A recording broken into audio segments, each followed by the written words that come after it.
Karating, maraming mawawala. Tama po ba? Amen. Ngayon po ay papaalala po sa atin ng Panginoon na kung saan napakahalaga po na ang mga taga JCLM Sukol Church ay laging tulo laway. Sabihin niyo po, tulo laway. Ayan. Nakita na ba kayo ng tulo laway?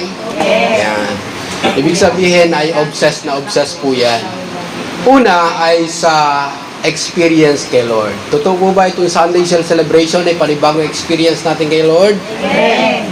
At ikalawa ay obsessed na obsessed tayo sa kaluluwa. Sabihin niyo po, kaluluwa. Kaluluwa. Soul. Ang tibok ng puso ng Diyos ay kaluluwa, kaluluwa, kaluluwa. At yung katabi nyo ay merong kaluluwa. Tama po ba? Amen. Yan. At yung mga wala po rito ay meron din kaluluwa. Tama po ba? Amen. Sila yung hinahanap ng Panginoon. Kaya sabi salita ng Diyos, isa ang tumalikod at nagsisi sa kanyang kasalanan at lumapit sa Panginoon, libo-libong anghel ang nagkakatuwaan sa langit. Amen. Hindi natin kita doon, pero nagsa-celebrate po doon. Pero ngayon, hindi ko alam kung nagtutuwa po sila. Wala po tayo niyo, friend. Tama po ba? Sumunod po ay more more experience to God, more souls, and more cell group. Sabihin niyo po, more cell group. Ayan. Dadami po ang cell group sa JCLM Sukol Church dahil may mga leaders na masisipag na sumusunod sa kalooban ng Panginoon. Nagagamitin mightily ni Lord. Siyempre, kung merong cell group, dapat merong more cell leaders. Sabihin niyo po, more cell leaders. Tanungin niyo po katabi niyo, gusto mo bang mangyari yan? Ganito po yan. Para mangyari po yan, ay dapat matuto po tayo to gather the harvest. Sabihin niyo po, to gather the harvest. Ayan. Ang ibig sabihin po niyan ay win. Magwi-win po tayo ng maraming kaluluwa. Ikalawa, dapat matuto po tayong to preserve the harvest. Sabihin niyo po, to preserve the harvest. And then, pangatlo po ay to train the harvest. To train the harvest. Yung to preserve, to consolidate po yun. At yung to train ay to discipleship. O to disciple. And then, yung panghuli ay to send the harvest. Sabihin niyo po, to send the harvest. Ayan. Sila po, pagka na-send na po yan, ang tawag po sa kanila ay cell leaders. Tama po ba? Nakikita niyo na po ba yung patutunguhan niyo? Baka hindi pa. Tanungin niyo nga po katabi niyo, alam mo na ba tatahakin mo? Alam mo na pupuntahan mo? Ayan, ganyan po kabuti ang ating Panginoon. Hindi po tayo maililigaw ng kaaway ng Satanas. Tama po ba? Ito pong lugar na to, nakita ko papuntan lang ito pero kanginang umaga, pinapunta po ako doon, merong mga demonyita at demonyita nakasabit po doon. Kumuha ko ng pansibat at sinibad ko ng sinibat, nagtakbuhan na po. Lalago na ang JCLM Sukol Church. Amen. Palakpakan po natin si Lord. Wala na po. Nagtakbuhan na. Naramdaman niyo po ba? Kaya pag pumunta po kayo sa Luwidon, wala na. Wala na kayo ma-encounter doon. Kasi naglalagay pala ng puta si Lord doon. Yung kaaway doon. Eh dito may ginagawa sa gawain para sa Panginoon. Doon pala mayroong mga nakatawa doon, nakangisi doon mga demonyito. Yay! Wala na naman new friend. Ay ngayon wala nang tatawa po doon. Nakuha niyo po ba? Amen. Ngayon pong 2026, nakikita po natin yan. Hindi matatapos ang year 2026. Alam niyo po, makikita po natin yung tema po na yan. At ipagkakaloob po sa atin ng Panginoon na talagang tayo ay makago at makapag-make ng disciples. At kahapon po, re-report ko lang po sa inyo, nangyari na po ang kalooban ng Panginoon. Palakpakan po natin yung team na talagang pumunta doon, matatapang sa Taglac. Ayan, for the glory of God. At nakita naman natin, masasaya ang mga kaluluwa po doon na naabot po ng mga abal lingkod po na to. For the glory of God, pinagtagumpay po tayo. At marami pang susunod na tahanan na bubuksan ng Panginoon para sa sambalay at ito ay magiging house of blessing, house of miracle, na kung saan andun ang Panginoon. Lahat ng mga masasamang espiritu doon, lahat ng mga bondages at spiritual talaga na hindi sa Panginoon, maglalayasan po doon. At mararanasan ang kapayapaan, kaligayahan, at kabutihan ng Diyos sa tahanan po ating pumuntahan. Excited po ba kayo? Ang title po na ibigay po sa atin ng Panginoon ay, eto po, sabi po diyan, Prayer as Confirmation of a Disciple's Calling. Napakahalaga po niyan. Kaya nga, sa pananalangin at pananalangin, napakahalaga na, lalo na pagka sa leader ka na, lalo na nakita ko yung mga pastor, talagang nagsusumamo sila kay Lord, na bigyan talaga sila ng mga disciples na kung saan hindi lang makakasama, hindi lang makakasabay, kundi talagang maging katuwang sa banal na gawain ng Panginoon para magampanan yung malaking ipinagagawa ng ating Panginoon. Nakikita niyo po ba? Kaya kung hindi natin makukonfirm na tayo ay tinawag ng Panginoon, hindi natin mababatid, malalaman, o ika nga makikita yung nakadesign at gagawin ng Panginoon sa ating buhay, hindi natin mararanasan yung miracle upon miracle, blessing upon blessing na ibibigay sa atin ng ating Panginoon. Kaya kung excited na po kayo, tingnan po natin yung talata na ibinigay ng ating Panginoon. Hindi ko na po patagalin. Sa Luke chapter 6 verse 12 to 16. Wow, malaki. Di po ba? Ako na lang magbasa. Sabi po dito, one of those days, Jesus went out to a mountainside to pray and spent the night praying to God. When morning came, he called his disciples to him and chose 12 of them whom he also designated apostles. Simon, whom he named Peter, ito po yung 12 disipulo niya na pinili.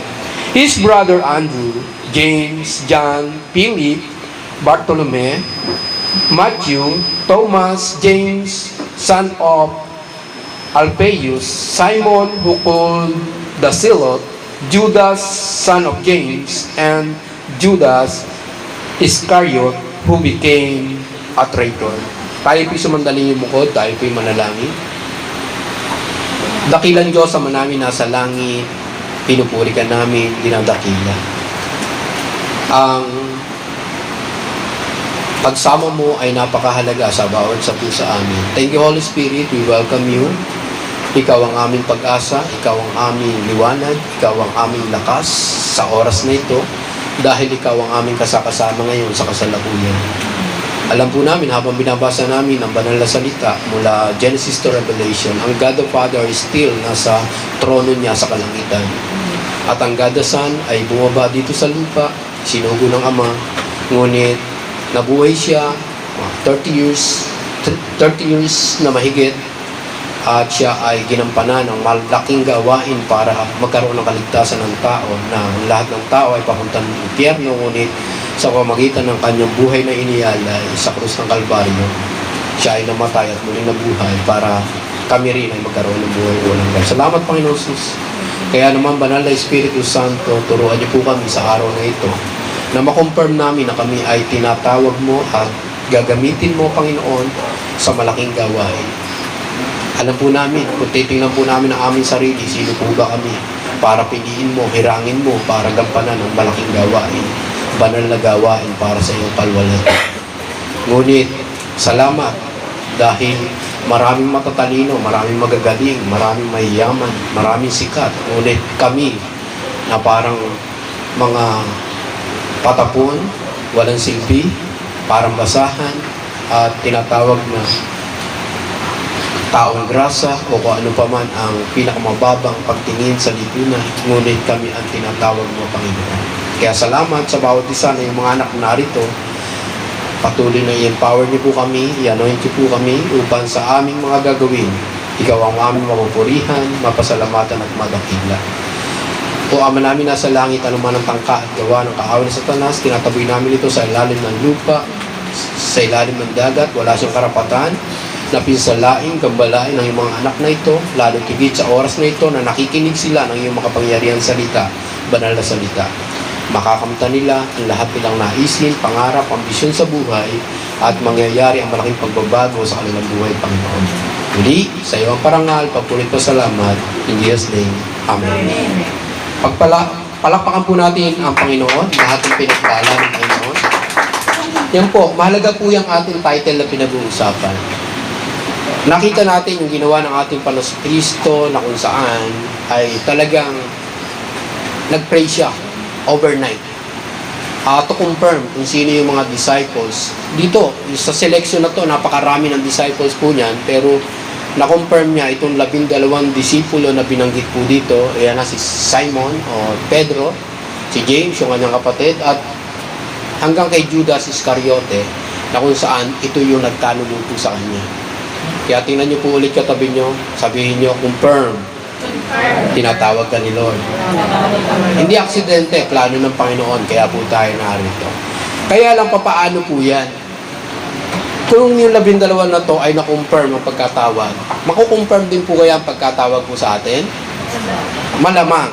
Dahil sabi sa Matthew chapter 4 verse 19, lulundag po tayo dun pabalik, magpa-flashback po tayo, para makita po natin yung ating sarili kung talagang tayo ay makukonfirm yung pagkatawag po sa atin. Sa Matthew chapter 4 verse 19, sabi po dyan, come, sabay-sabay po tayo, come, Follow me, Jesus said, and I will send you out to preach for people. ayan. Ngayon maunawaan po natin ngayong araw po na yan, na hindi lang pala basta nagutos, nag-invite ang ating Panginoong Kristo, kundi yung panawagan po na yan ng ating Panginoong Kristo ay napakahalaga sa ating buhay. Ano unang mensahe ng Panginoon? Nandyan din po iikot yung ating pag-uusapan. Unang message ng Panginoon ay, hindi ko na po patatagalin, dapat makarating ka doon sa pagiging calmer. Ayan, sabihin niyo po, calmer. Ayan, mahalaga po yan. Kaya nga sabi ko nga po ang ina, mapalad ka dahil nandito ka, pinagpala ka na ng Panginoon. Ang nakakalungkot po dyan, inimbitahan ka na in how many times pero hindi ka pa rin makarating. Nakikita niyo po ba yon? At kapag ka may invitation, ay napakahalaga po na ipinapakita nung nag-invite sa iyo na ikaw ay importanteng tao. Nakuha niyo po ba? Pero pagka hindi kayo inimbitahan, kasi pagka sinabing comer, talagang kailangan dumating ka. Kaya nga yung mga disciple na mga hindi dumarating, medyo questionable pa po yung kanilang pagiging disciple.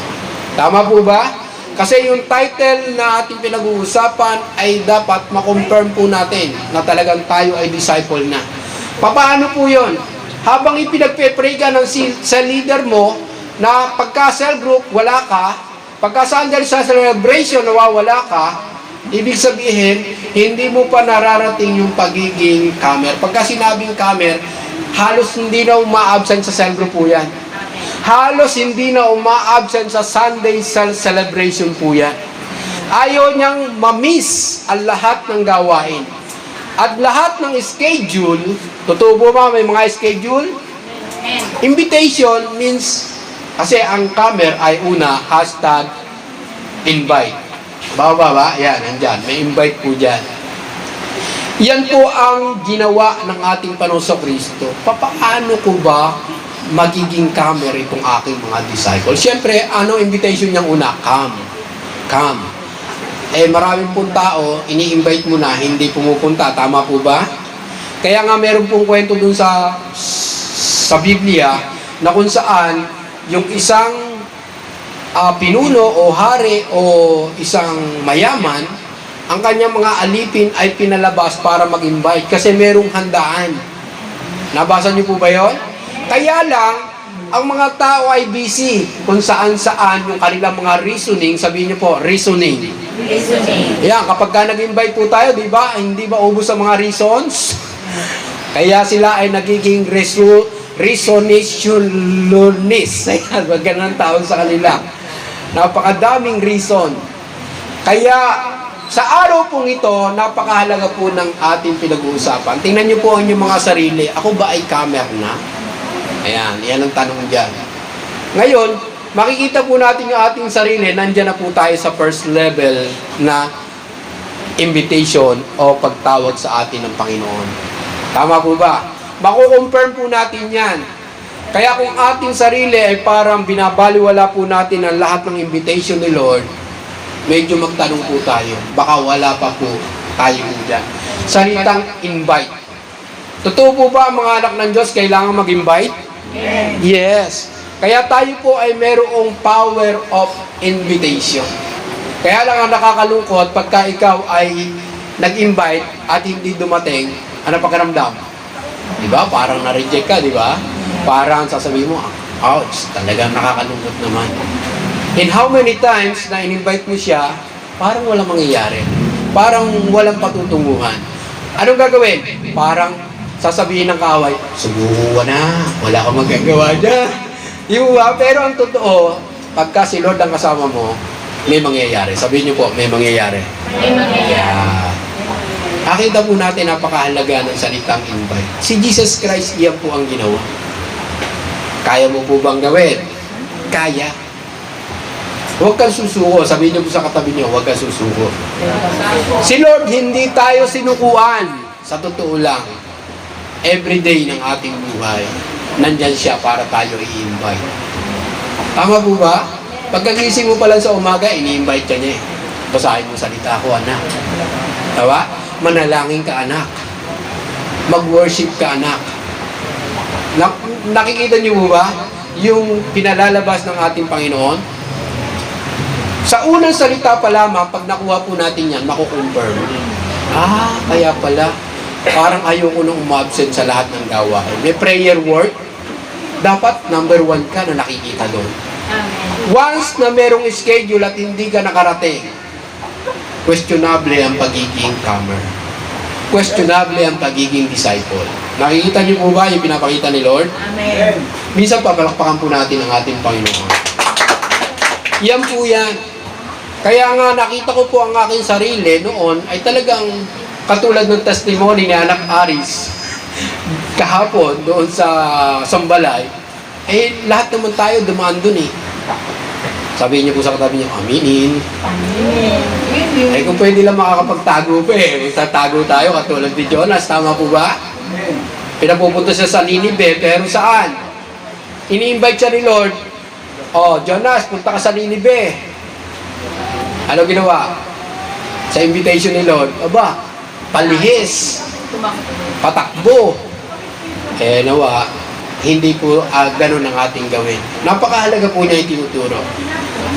Dapat maging comer po tayo. Sabihin niyo po sa katabi niyo, dapat maging comer ka. Dapat maging comer. Diba? Lagi kang dumarating sa lahat ng invitation. Meron tayong prayer gathering, dapat nakakaabot ka doon. Matinding invitation po yun. Merong worship, dapat before worship, nandito ka na. Tama? Kasi nga, comer ka eh. Hindi si Brother Benji ang nag-invite po sa inyo. Si Lord po ang nag-i-invite sa inyo. Nakikita niyo po ba? Lahat ng gawain natin sa Panginoon, si Lord ang nag-i-invite.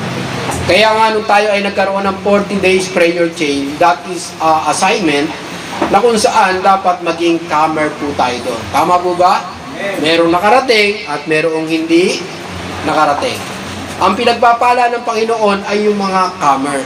Maniwala po kayo. Kahit kapag ikaw ay inimbitahan sa isang handaan, paano mo makakamtan yung blessing doon? Tama po ba? Hindi ka naman pumunta eh. Pero kung pupunta ka, number 1, pagbati pa lang, tuwa-tuwa yung nag-invite sa'yo. Nakita niyo po ba? Pero pag kayo in-invite, hindi pumunta, ano ang pakiramdam nung nag-invite? Malungkot.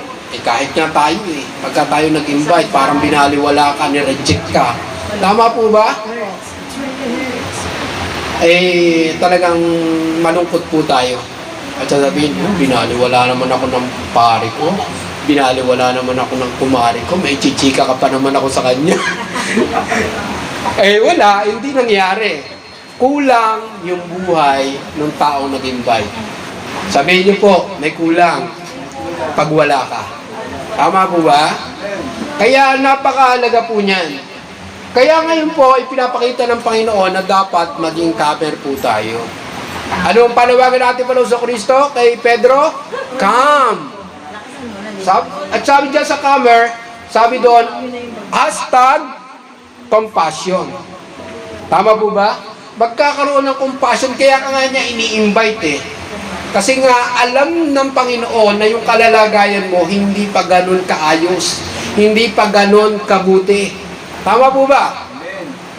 Kaya nga, ang Panginoon ay nagkakaroon ng habag, awa at biyaya sa Panginoon sa mga taong inihirang niya, pinipili niya.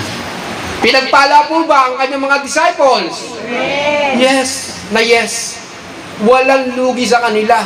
Kaya nga inialay din nila ang kanilang buhay kasi nakita nila ang mabuhay ay para kay Kristo, ang mamatay ay kinabang. Pagka nakita po natin yon, halos hindi ka na lalayo sa Panginoon. Hindi ka na lalayo sa Panginoon. Why? Kasi magiging kamer ka sa ating Panginoon. Eh nang tinatanong ang ating Panginoon Kristo ng ang ibang mga tao ay naglayasan na sa harap ng ating Panginoon Jesus, sabi niya, o kayong 12, aalis pa rin ba kayo? Ano sagot nila? Eh Panginoon, nasa inyo po ang lahat. Nasa inyo ang tubig ng buhay. Nasa inyo ang tinapay ng buhay. Nasa inyo ang buhay. Eh saan pa po kami pupunta? Kung kami lalayo sa inyo, ano pa mangyayari sa aming buhay? Nakikita niyo po ba yun? Eh, nakakalungkot mong isipin, in-invite mo na in how many times, hindi nakita na yung iniaalok sa kanila ay matinding kayamanan, matinding pagpapala, higit pa sa kayamanan ng mundo. Tama po ba? Pero ngayon, tanongin niyo po katabi niyo, nakita mo na ba? Ayan, baka hindi pa nakikita. Alam niyo po, eto na po, ibinibigay na sa atin ng Panginoon para ma-confirm. Lord, paggewang-gewang ang buhay ko noon. Kung saan-saan pa suot-suot. At kung saan papunta-punta. Pero ngayon, sa isang tawag mo lang, diretso na, maayos na ang buhay ko. Nakita niyo po ba? Pwede ba palakpakan po natin si Lord sa bagay na yun? Kaya questionable ang buhay ng tao pag hindi na bago.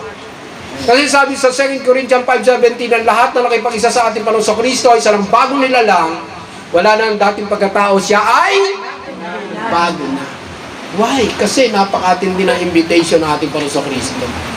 Una pa lang yan. Eh, makarating ka kaya sa next level? Nawa, makarating po tayo doon. Nakita natin, ano unang hakbang sa invitation ng ating Panginoon Kristo para ma-confirm na ikaw ay disciples ng Panginoon? Sabi diyan, come. At tawag sa atin ay comer. Tama po ba? Tayo ay laging pumaparoon sa piling ng ating Panginoon, sa piling ng ating Panginoon. Paano nga ba tayo lumapit sa Panginoon? Basic, laging binabalikan po natin para makalapit po tayo sa ating Panginoon sa Kristo. At makonfirm po yan na ikaw ay comer na. Una, nagbabasa ka ng salita ng Diyos. Yan yung mga comer. Pangalawa, ikaw ay nagpe-pray. Tama? Madali o mahirap? Madali, di po ba? Kaya lang umihirap pagka ikaw ay nadaya ni Satan. Mabibisihin ka buong maghapon, hindi mo magagawa. Magiging mahirap. Ano ba yan? Dami ko pang gagawin.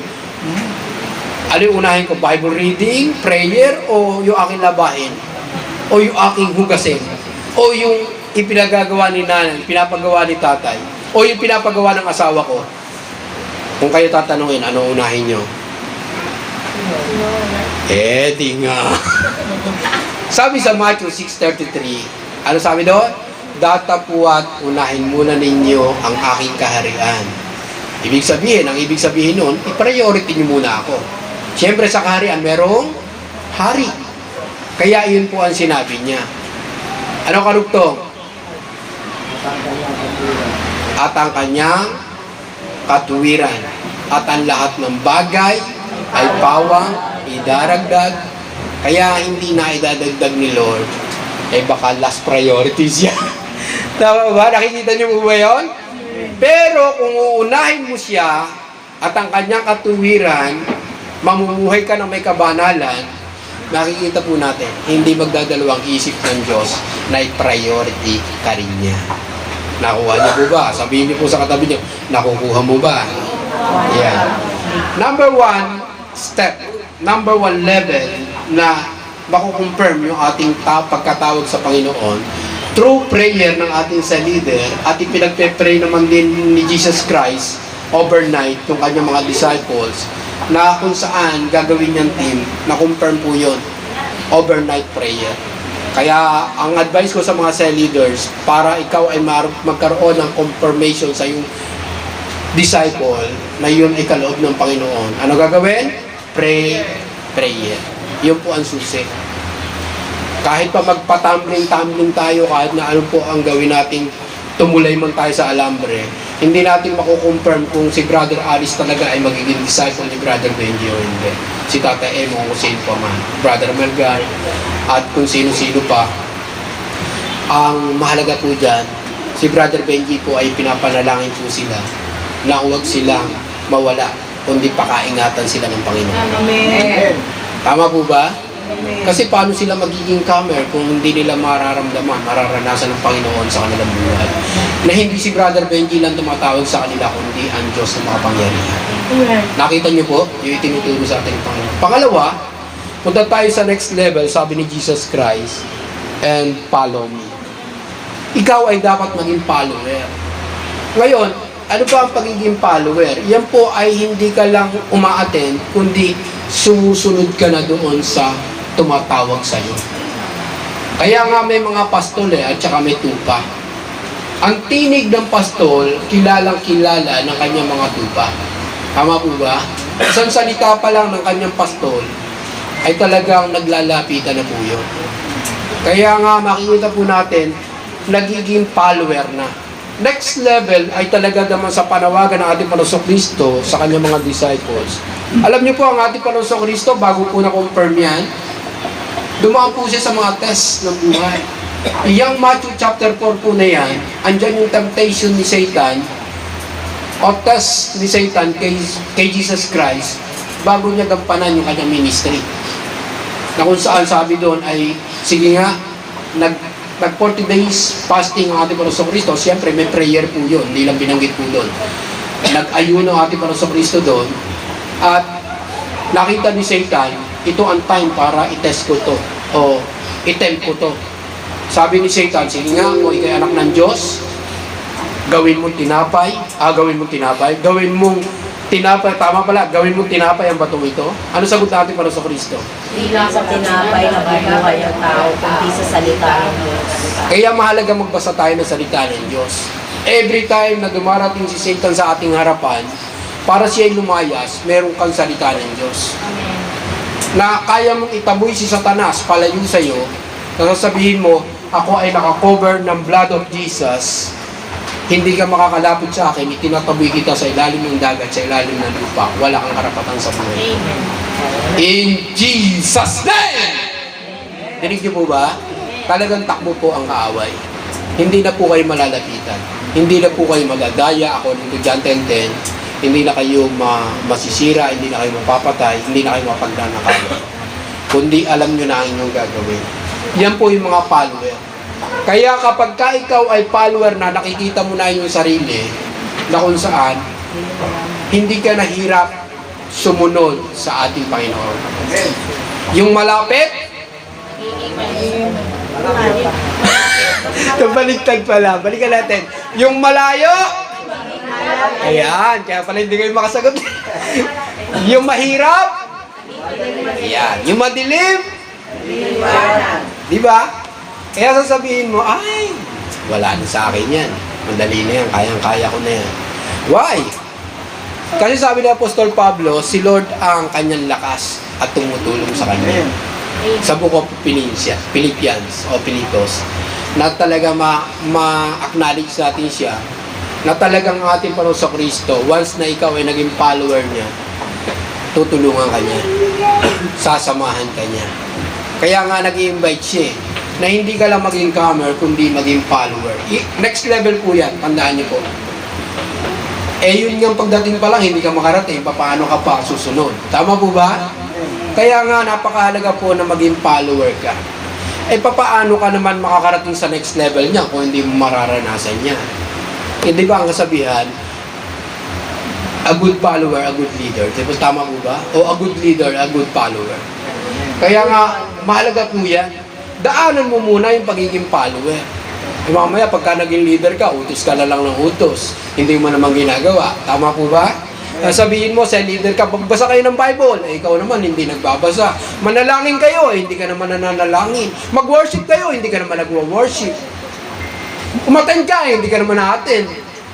Tama po ba? Ang hirap. Kaya nga si Jesus Christ, nasabi niya po yun kasi nagagawa niya. Tama po ba? Sasabihin niya, come. Eh, hindi nga siya sumunod sa utos ng ating Panginoon, eh, mahihirapan talaga. Ano sabi ng ating amang nasa langit? Anak, baba ka doon sa lupa, oh. Maraming mapapahamak. Eh, kung hindi kita susubuin, impyerno sila lahat. Nakita niyo po yun? Kaya anong ginawa ng ating Panginoon Kristo sa invitation ng Ama? Pumunta po siya. Saan?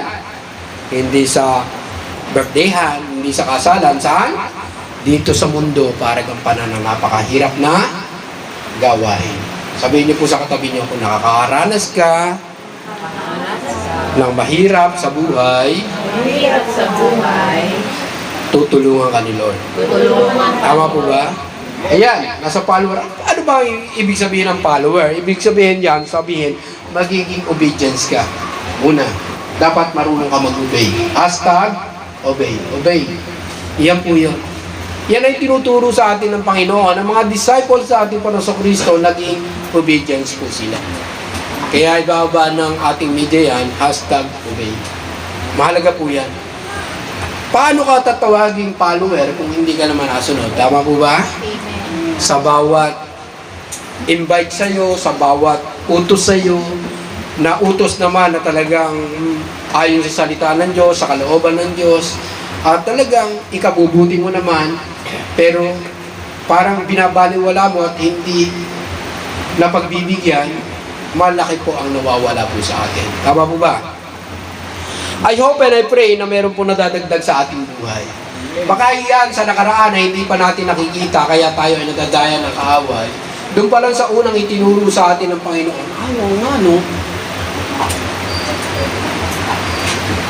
Kulang pa pala ang buhay ko. Hindi pa ako nagiging tamer. Eh, paano ka makakapunta dyan sa next level po na yan, na pagiging follower? Yan po ang naranasan ng mga apostol na tinawag na ating Panginoon Kristo. And then, hindi lang hashtag obey, kundi may hashtag action.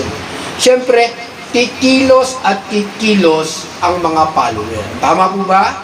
Kung paano nagpapakita ng prototype, good example, pagtuturo, siyempre, ang Panginoon Jesus, makita niya yung kanyang mga follower ay nag-o-obey at nag-action. Yan po yung lalabas po dyan. Na ibinigay sa atin ng Panginoon, na makita po natin yung ating sarili na talagang nagiging follower ka na. Kasi ang tinatawag na disciple ay tinatawag na tagasunod ng ating Panginoon Kristo. Kaya tandaan po natin, pagka po tayo ay sa leader na, makita po din po natin kung paano hindi natin pinahirapan ang ating sa leader, hindi rin po tayo pahihirapan ng ating Panginoon. Bibigyan po din tayo ng ating Panginoon Kristo ng mga obedience at merong pagkilos ng mga disciples sa gawain ng ating Panginoon. Tandaan po natin yan. Dahil kung ano ang ating itinanim ay siyang ating, huwag po natin baliwalain ang salita ng Panginoon. Kaya napakahalaga po niyan. Nandyan na po ba kayo? Ngayon, hindi na po kayo malilito. Ako ay follower ni Jesus, hindi follower ni Satan. Tama po ba? Si Satan po ba may mga followers? Wow, may pa sa Facebook, may mga followers. Tama po ba? Eh dapat followers po tayo ng ating Panginoon Kristo. Tama po ba? Kaya yung Facebook na yan, Instagram, TikTok, nung unang panahon pa po yan. Nagle-level up lang po. Kaya dapat ang ating Panginoon Kristo ay dumami ang followers. Tama po ba? Amen. Sabihin niyo po sa katabi niyo, follower ka ni Jesus. Follower ka ni Jesus. Hindi ni Brother Benji, kundi ni Jesus. Kaya pangatlo, punta po tayo, hindi ko po minamadali, pero dapat makita po natin, hashtag leader. Leader, yan. Yan ang pangatlong mensahe. Siyempre, ang vision ng ating Panginoon, o ang goal ng ating Panginoon, every believer is a leader of leaders. Siyempre, sayang naman kung hindi ka makakarating dyan. Kaya nga, ang pinaka-motto natin sa JCLM Sukol, once you as a leader, you always a leader. Hindi po pwedeng mabaliwala. Nasasabihin mo, haharap ka kay Lord, member lang po ako. Hindi po. Ang hinahanap ng ating Panginoon ay leader. Alin ang maraming magagawa? Member o leader? Leader. Siyempre, pagka member ka, lagi kang tatakutin ni Satan, diyan ka na lang. Matulog ka na lang. Mas masarap magpahinga kaysa mag-cell group. Tama po ba?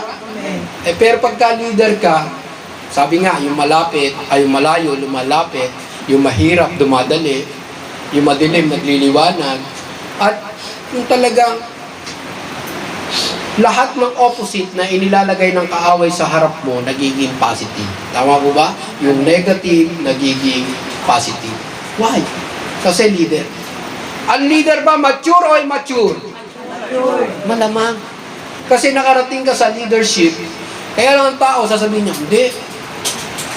Tagabutas na lang ako ng bangko.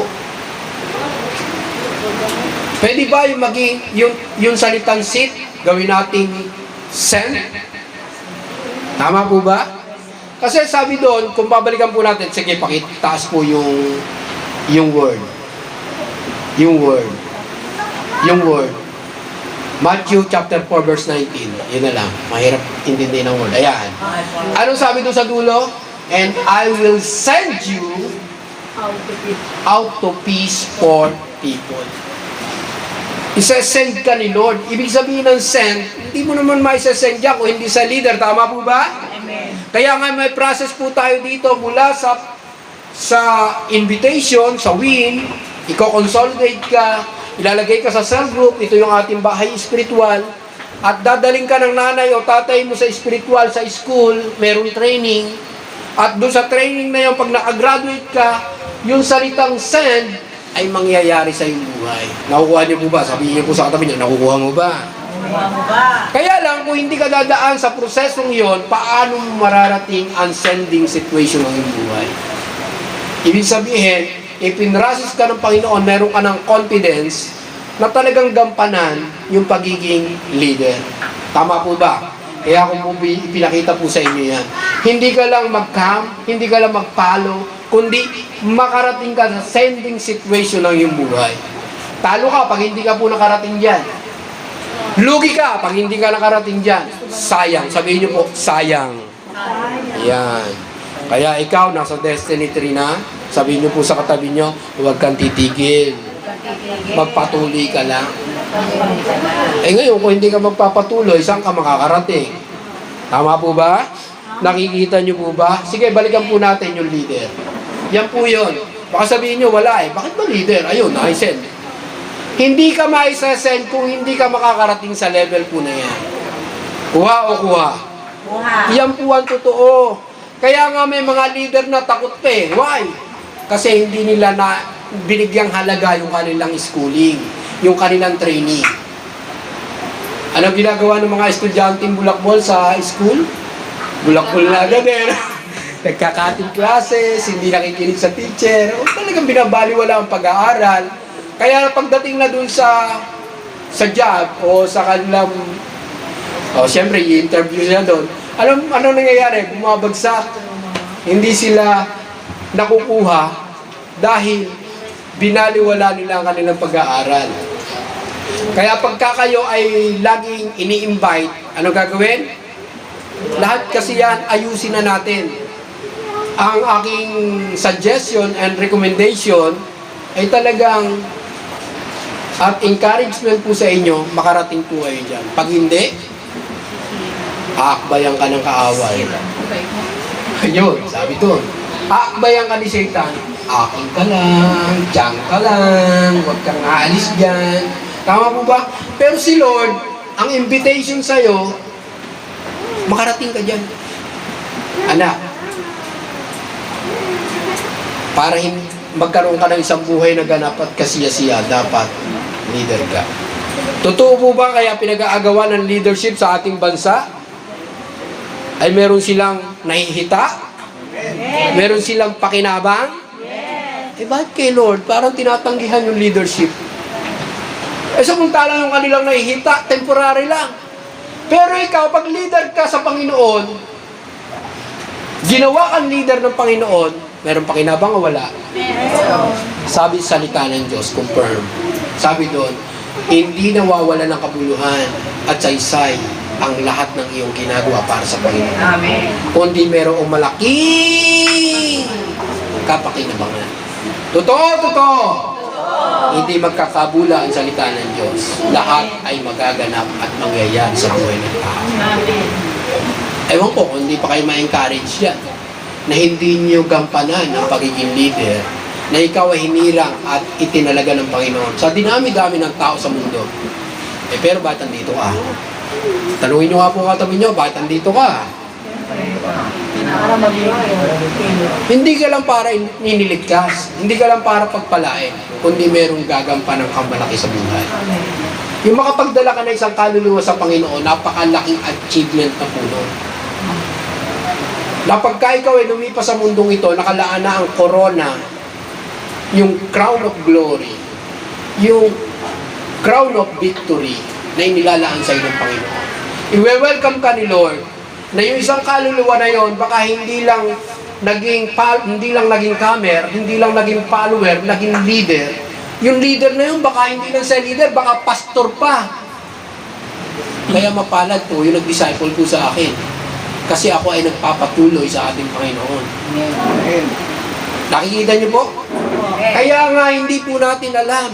Si Lord lang nakakaalam kung hanggang saan ang ating destination. Kung ano ang mararating natin sa ating buhay. Ano gagawin? Doon pala sa una, dapat matuto na tayong mag-invite. Lahat po ba tayo in-invite? Amen. Imposible naman, narito. Hindi kayo in-invite. Tama po ba? Kaya nga napakabuti ng ating Panginoon. Nandiyan na po yung proseso na kung saan ibinigay po sa atin ng Panginoon. Saan level ka na ba? Kayo po ang nakakaalam. Ngayon, kung nandun ka sa pagiging kamer, abay, sabihin niyo po, galaw-galaw.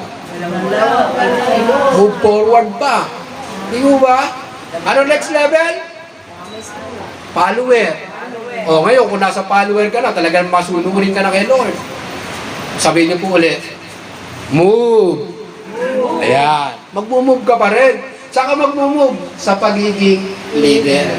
Ano ba makikita natin sa leader? Una, sabi dyan, hashtag leader of leaders. Pwede rin, pero para sa akin, leader of leaders po yan. Namali siguro ng type ang anak ko. Leader of leaders. Doon tayo sa goal na makikita po natin. Leader of leaders. Tama po ba? Kasi pagkaluluwa, baka hindi natin makita eh. Mas maganda, leader of leaders. Tama po ba? Sabihin natin, mag-invite tayo. Oh, dito ka. Brother Benji, dito katabi ko yung aking invite. Saan? Ate Benji naman, binibiro mo ako. Andito. Kaluluwa. Wala palang katawan. Katawan sister. Nakuha niyo po ba? Late reaction. Palakpakan po natin si Lord. Yan. Hindi mo nga makikita kaluluwa eh. Pangalawa, sabi doon, hashtag agent of change. Sana tama. Ayan, agent of change. Pagka ikaw ay leader na, siyempre gagamitin ka ni Lord para mabago ang mundo. Pero bago mabago ang mundo, nagbago ka muna. Tama? Kaya mo nang gamitin yung sarili mo para mabago yung iba. Tama? At makikita natin, ang tao kasi mag-iisip, sasabihin, paano mo mababago aming barangay? Ang susi lang, sabihin nyo sa katabi nyo, ikaw. Nagsisimula ang pagbabago sa sarili. Si Kapitan, paano niya mababago ang barangay? Hindi niya kakayanin. Diyan pumapasok ang gampanin ng church. Diyan pumapasok ang gampanin ng church para mabago ang pamilya, para mabago ang tao, para mabago ang barangay, para mabago ang munisipalidad, para mabago ang probinsya, para mabago ang rehiyon, para mabago ang bansa. Diyan papasok ang ginagampanan ng isang leader na kung saan siya ay agent of change. Nakikita niyo po, sabihin natin, yung asawa ko naman, wala nang pag-asa magbago. Ba't di mo tanungin? Ako kaya una magbago. Tama po ba? Amen. Pag nabago ka, imposibleng hindi magbago ang asawa po natin. Tama po ba? Amen. Pag nagbago ka, hindi pwedeng hindi magbago ang iyong kapatid. Pag nagbago ka, hindi pwedeng magbago ang iyong biyanan. Kasi makikita sa iyo ang testimony na kung saan ikaw ay ginawang leader ng ating Panginoon. Amen. Kaya lang, kung hindi mangyayari po yan, talaga mahihirapan. Ang isang pamilya, andun pa rin ang kaguluhan. Ang isang pamilya, andun pa rin ang pagkawasak. Ang isang pamilya, andun pa rin ang paghihirap. Ang isang pamilya, papunta pa rin ng impyerno. Pero pagka mayroon isang anak ng Diyos sa tahanan, nagiging leader of leaders, na siya ang unang tatawag, mag-pray na tayo. Tama po ba? Magbasa ka ng Bible. Siya yung manguna. At makikita natin, mababago ang isang tahanan kapag mayroong isang tao na leader na ginagamit ng Panginoon na tinatawag na spiritual leader. Nakakalungkot nga po kahit saan, mas marami ang nanay kaysa sa tatay. Maniwala po kayo. Why? Kasi ang kaaway, ang punteriya, hindi si nanay. Hindi agad si nanay, hindi si anak. Ang agad tinitira ng kaaway ay walang iba kundi si tatay. Why? Kasi nga nakikita ng Satanas na kapag bumagsak si tatay, kasi ang tawag sa tatay ay Haligi. hindi halimaw ah. Sabi dun sa palabas, halimaw daw eh. Nagkamali yung estudyante, tinanong ng teacher. Ano tawag mo sa anong katatayuan ng tatay mo sa tahanan? Hindi halimaw. Kasi ang tingin niya, parang laging dragon, parang laging mangangat. Dragon sa may daw. Pagka tayo po, nakita na po natin, tayo ay nakarating dito sa agent of change. Napakasarap sa pakiramdam. Na kaya nakita mo, naisama mo yung isang kaluluwa na ito na nagpupuri sa Panginoon. Meron na po ba kayong nakikitang gano'n sa sarili nyo? Na every Sunday nakikita mo siya, nakasama mo, naglilingkod kayo. Pero pagka wala pa, sabihin niyo po, galaw-galaw. Simpleng invitation, napakalaki ng nagagawa sa buhay. Simpleng invitation. I hope and I pray na sa mga susunod na linggo, hindi na tayo papayag na wala tayong new friend. Kasi ako naniniwala, malungkot po sa langit. Eh hindi naman mababali salita ng Diyos na isang new friend ay libo-libo ang anghel ang nagkakatiwaan sa langit. Tama po ba? Kaya nga po ang tawag po sa ating ginagawa ngayon ay Sunday Celebration. Celebration. Kaya ka nagsa-celebrate dahil merong isang taong naligtas, merong isang taong lumalapit sa Panginoon, merong isang taong nagsisisi sa kanyang kasalanan at tinatalikuran ng kasalanan at magpapatuloy sa Panginoon. Tama po ba? Pero kung wala, parang ang hirap mag-celebrate. Tama po ba? Ano ba talaga ay sineselebrate? Okay pa yung nakapasa sa board exam, yung talagang may bagong panganak na talagang kailangang i-dedicate kay Lord at ikakasal. Di ba parang ang sarap mag-celebrate? At anong binabati natin sila? Happy birthday, happy wedding anniversary, ano pa? At marami pang iba. Kaya ito pong itinuro sa atin ng Panginoon ay napakahalaga. Evaluate natin ang ating mga sarili. Ako ba i-camera na talaga? O pag may invitation,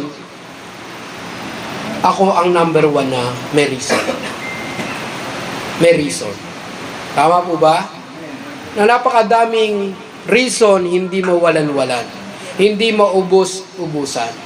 Pero ngayon, kung talagang ikaw ay camera na, wala na po sa iyo. Sabihin niyo po sa katabi niyo, wala na yon.